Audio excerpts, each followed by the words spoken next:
Saparın şähertlerini Owganistanly mihmanlar paýtatymyzdaky Türkmen halkynyň milli muzeýine bark gördiler. Olar ussat halçylarymyzyň ihlasy däkmet bilen dörden nepis hallaryny synediler. Mihmanlara gözelligi, nepisligi, müňdürli uşgunly, renkleriň ajaýyp sazlaşy bilen görünip haýrana goýýan hallarymyzda halkymyzyň ajaýyp häsiýetleriniň, milli aýratynlyklarynyň jemlenendigi, bu kymmatlyklar gorumagy we döwrewap derizde östirmäge ýurdumyzda döwlet derejesinde ul ähmiýet berilýändigi, şonuň netijesinde bolsa, bu urda ul üstünlikleriň gazanýanyny barada görünmerli. Türkmenistan Sewitde umum ikrardylan parahatçylyk dörejji merkezi bolmak bilen hormatly prezidentimiň berkarar döwletiň täze iýamynyň galkynçly urduny alyp barýan daşary siýasat ugranyň esasyny diýen parahatçylyk we insanperwerlik ýolgalaryny agrarlygyny nowatda gerek tafsiga diýär.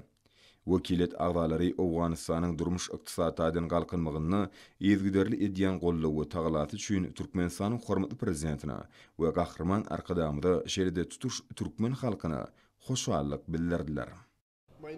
Ýary Ata Muhammed, Owganystanyň aýry gatnaşyk we tehnologiýalar ministriniň ornbasary.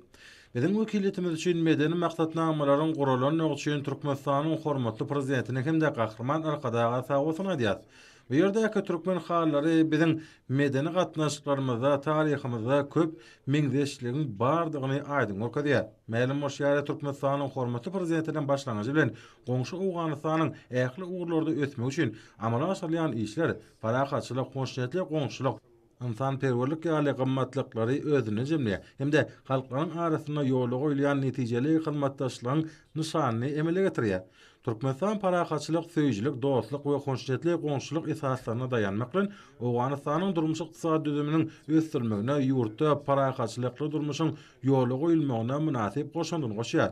Türkmenistanyň betaraply hoşnetli goňşylyk gatnaşyklaryny ýygyderli pogtalandyrmak we giňeltmek, dürli halklaryň we döwletleriň arasyndaky özara peýdaly hyzmatdaşlyk gatnaşyklaryny berkitmek üçin her türlü mümkinçiligi açýan köp ugurly gural bolup hyzmat edýär. Ýurtlarymyzyň arasynda gatnaşyklary pogtalandyrmaga ýardam berýän Türkmenistanyň şuňa hormatlanýan prezidentine we türkmen halkynyň milli lideri, Türkmenistanyň halk maslahatynyň başlygy gahrman arkadagy köp sag bolsun edýän. Sag bolun.